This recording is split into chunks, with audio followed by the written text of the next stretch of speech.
Okay. Dark Angels. Sweet talk me on these Dark Angels. All right, I want to pull up the book so I don't like misspeak. Get everything, all my stuff ready here. This their D due to colors. Oh, I love their color scheme. I love their color scheme. Color scheme is great. Yeah. That would be a fun conversation. Go through and do the same thing, but with Legion colors. Oh yeah, I think Imperial Fist might sit in the same spot. What? I think they're the best looking one. Yeah. You love yellow. I know. I was this close to playing Imperial Fist back in the day before Dark Angels. Okay, Dark Angels. They have the hexagrammaton and the hecaton stick. Yeah.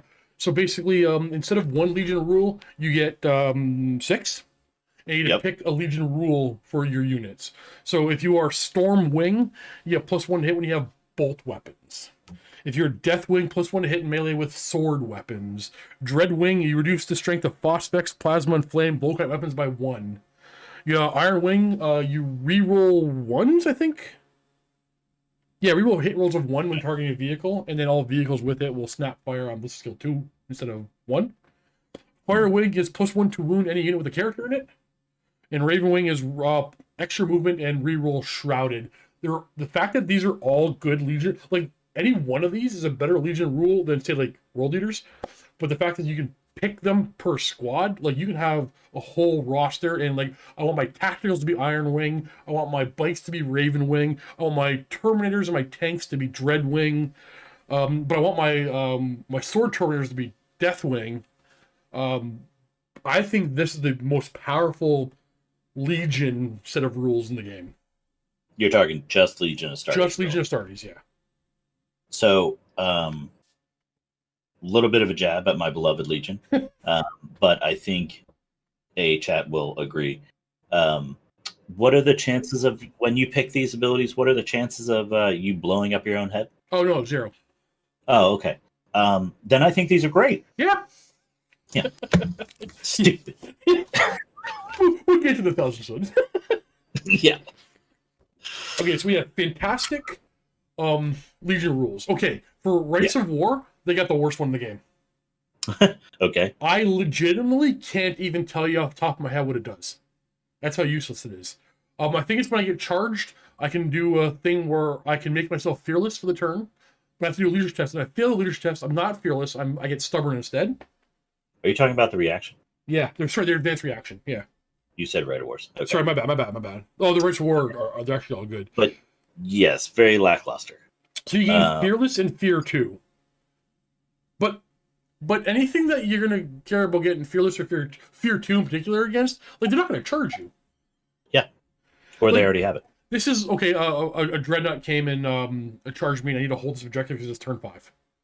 I'm gonna do it and like it's not useless. But the time I need to use it, I'm going to forget I have it because I never use it. It's so situational. Yeah. As we go through this list, there will definitely be some useless ones. Absolutely. Not one. Slightly worse than Summertown Standard, yeah. We have 2 Warlord traits, which I can't even tell you what they do. And I play this army like almost the second most, or maybe the most. Marshal of the Crown, you get additional reaction in a certain phase, but depending what type what hexagrammaton you're from. So if you're like Deathwing or Dreadwing, you get an extra reaction in the assault phase. But I think you get +1 leadership and you can draw line sight to this warlord. It's not a great warlord trait. I'd rather one of the generic ones from the rulebook. Can we just agree that a good Dark Angel player will never be able to explain their list to a non-Dark Angels player? No, never gonna happen. Yeah. No, I actually think that's actually gonna be true. Yeah. It's like, forget what my Legion rules are. This squad's just +1 hit with their bolt guns. This squad's +1 hit in melee. Like, it's the easiest way to explain it. Seneschal the Keys. Do I even need to read these? Sure. This warlord trait may be selected by blah, blah, blah, blah. Oh, I selected one Man, they're so boring. You can declare a decisive turn and activate your warlord trait, and your squad will get +1 weapon skill, ballistic skill against that chosen type. Mm-hmm. And additional reaction in the opponent's assault phase. That's the least interesting extra reaction. Well, the Legion's kind of boring, so that makes sense. Oh. Didn't you blow up your own planet? Oh. Okay. We have the most rates of war, and they're all good. Every last one of them. Yeah, I'll there's shotgun them. 5. Yeah. No, there's 6. There's one per Oh, wing. So you have the Steel Fist. It's a play on the Armored Spearhead one. okay. Now you can't have a Predator as your HQ, but like if you can take a Rhino, you can take a Land Raider. Everything must be in a vehicle. It's just a slightly different version of the Armored Spearhead. I'm not saying one's better than the other. So of all the rights of war, this is the least interesting one because you could do this with every legion. Okay. Yeah, it's slightly different. You can upgrade a few extra guys into Land Raiders instead. So it's better in that regard for more Land Raiders to get the points, but no tank leader. But I guess Armor Spearhead wouldn't matter that you couldn't have a tank leader because you still have to have a Praetor to take a right of war. Truth. So you know what? It's a slightly better, for that reason, it is a slightly better Armored Spearhead. It puts Kratos in Elite. It puts Predators as troop choices. Okay. That's Catan Imperative, the one everybody was afraid of. It makes all dangerous terrain difficult, or all difficult terrain dangerous. The whole of the no man's land becomes difficult terrain. You place 2 markers on the table where you get +1 to wound for anybody within 6 of those markers. It's just so deadly. It was like the most powerful one everybody built off of it. But there's a downside. You give away points by having like your opponent still alive in their opponent's zone. So I actually don't think. I think it's a fun one. I actually don't think it's a strong one to play because you're gonna table your opponent or near table them, but then lose. Yeah. That's my experience. That catch with Dark Angel ones. I'm glad you kept that.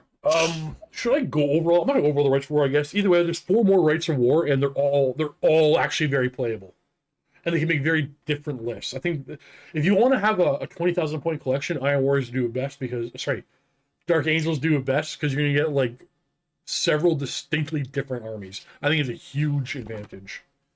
Yeah, and I'll agree with you on that. That's one thing that like I think a lot of legions will be very envious of is Dark Angels can wake up on a Tuesday and be like, today we're tanks. Yeah. Tomorrow we're shooting everyone with 1,000 bolters. So I'll give them that. If I want to have like 17 legions, that's one thing.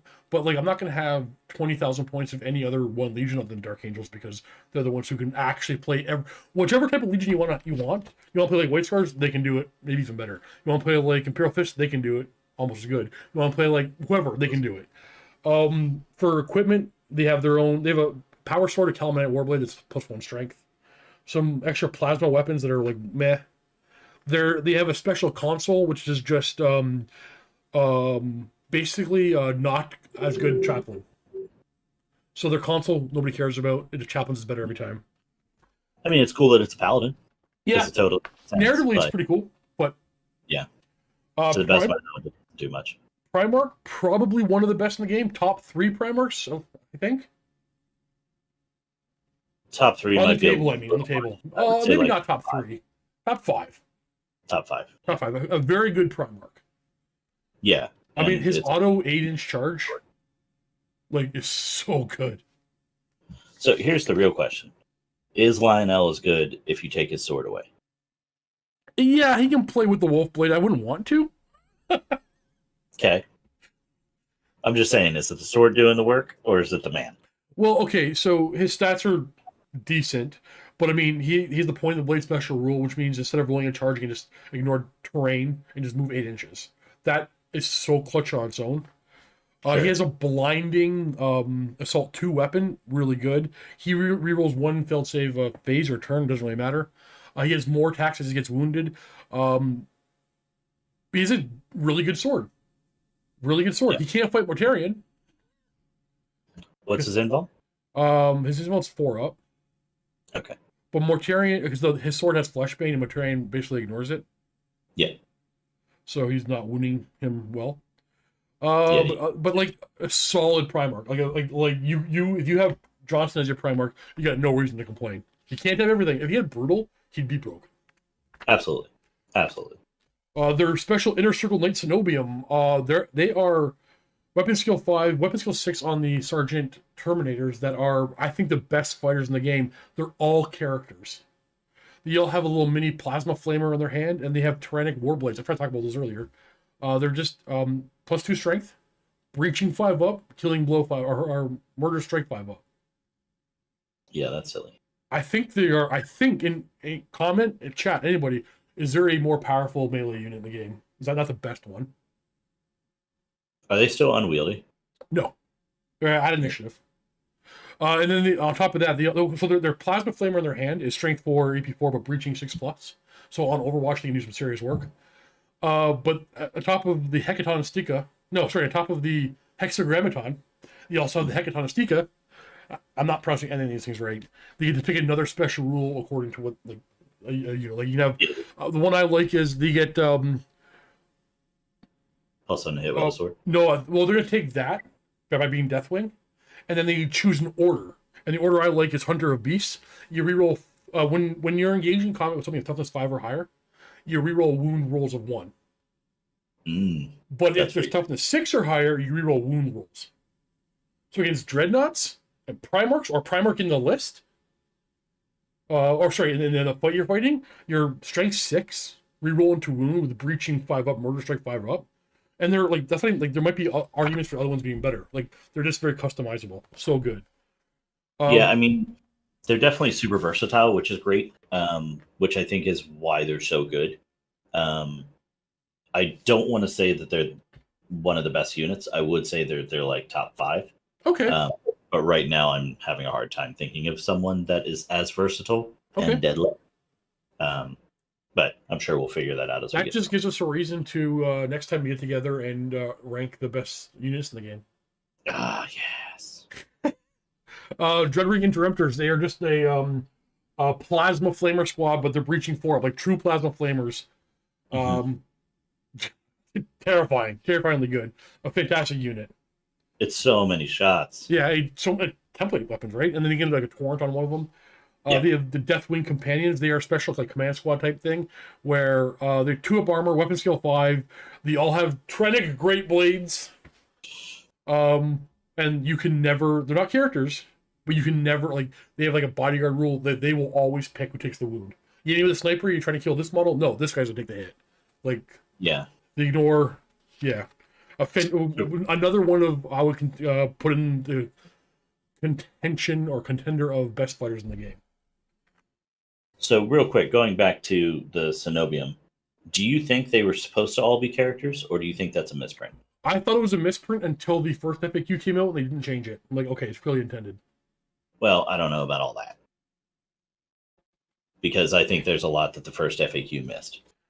Okay, well, they're really expensive, and they all have the same stats as a console, a captain. Yeah, but basically, when they're all characters, they can cycle wounds, so that none of them die, and I think that's terrifying. And I also don't really see why they have it and nobody else does. Well, very few. Let me make it. I'm not saying I'm right. The argument would be like, this is the Dark Angels, and they're all character knights. Like, they're all special to their own. Like, each one of these guys has to do a special thing. No, I know most legions have something like that. But like no. You know what? No. If the next FAQ came out and said no, they're not meant to be character, like, okay, I buy it. Yeah. Okay. No, I'm not gonna be upset if that goes away. Like, okay. I don't think that's going to take enough away from them to knock them out of the top 5. Not at all. I don't think that's one of their super amazing abilities, but I think it's definitely something that they probably don't need. Oh, neat. I agree with that. I love that they do it for now, though. But there's actually a bigger problem, I think, with this book, other than that. So, the Deathwing Companions have a special shield that they can take. Yeah, the Aegis. Yeah, it gives the wielder a 5 of invuln. Yeah. And I want to point out that no, it doesn't matter for this part yet. So it gives a wielder 5 of invuln, but you have 2 in the squad. They both can deploy the shields. They can't attack, but then everybody in the squad gets a 4 of invuln in melee. Right. Well, here's a problem with a buddy of mine, and no, not a problem, but sorry, here's a problem a buddy of mine pointed out. The Trenic Great Blade has a 2-handed special rule. 2-handed special rule says you may not gain additional attack for having 2 weapons. So he arms his entire squad of Deathwing Companions with the shield and the 2-handed Trenic Great Blade. I'm like, wait a second. Now they all have invulns. They don't have to deploy them, and they fight with Trenic Greatswords. I'm like, wait a second. That can't be right. Rules as written. He's right. Even going to Battlescribe. Even Battlescribe allows you to do it. Yeah, but at that point, aren't you just making really expensive Tartarus Terminators? No, because it's we got initiative, and they're breaching 5 up, murder strike 5 up. Well, yeah, they get all the fancy sword stuff, but like, aren't they just a 3-up, 5-up? No, they'd be 2 up, 5 up. 2-up, 5-up. Yeah. Hmm. And Yeah, weapon skill 5, and it's a 10-man squad. You can't get a weapon skill 5 on the Terminators on a bigger than 5-man squad. that's the command squad. No, command squads are capped at 5. How are they? Yeah. Okay. So yeah, there's no way. So this squad is one of the squads in the game that can get 10 models with 2-up armor and an invuln and weapon skill 5. There's not others can do it, but there's not that many that can. You got to pay for the shields and all that if you do. Yeah, it? the shields are going to be 10 points a model. The sword is 5 points a model. I don't hate that. You don't hate it? Okay. All right. No. I think this is a mistake and not intended. So I will never do a squad like that. I'm not going to disagree with you on that. I seriously doubt that's how it was intended because it seems like these two dudes have the shields and that's their whole goal in life is to be a shield bearer, blah, blah, blah. But I also think there's other legions that can do stuff kind of close to that. So not many. For special characters, we got 2 good ones. You got Horus, just a really good fighter. I'm going to talk about him. And Marduk Cedrus, just a good fighter. I don't want to talk about him. Except for he has this rule that he's so old, he tells stories at the beginning of the game. You can pick a unit, an army type like World Eaters or Mechanicum, where you pick your opponent's army. And then he tells stories about the last time Marduk fought them. And everybody who was within 6 inches of him at the start of the battle will get basically the rules of preferred enemy. So this guy, I've had my entire list gain preferred enemy for entire game because I've had this model on my table. This guy, I hate named characters for this reason. If you want to play competitively, I know this is not what this game is meant to be. This guy's an auto-include. He's so ridiculously good. Handing out preferred enemy? Like, there are not that many. There's like almost no. I think preferred enemy is like the only rerolls in this game. Yeah, well, preferred enemy shred. Yeah. So this is my thing. Like, Dark Angels are at least S tier. So in S tier, right now we have Imperial Fists, Death Guard, and Dark Angels. Oh, and Hatred too. You're right. That's the first round of combat, but you're right. Are Dark Angels more powerful than Death Guard? Are they more powerful than Imperial Fists? No. So weaker than both of those? I would say they're even with Death Guard. Okay, I can accept that. I think they're a little bit stronger in Death Guard. I want to put them right in front of Death Guard because somebody has to be in front. Sure, that's fine. Yeah, I mean, you can't put them even. So, yes, I would be okay saying Imperial Fist, Dark Angel, Death Guard. To keep things simply, I'm just going to go down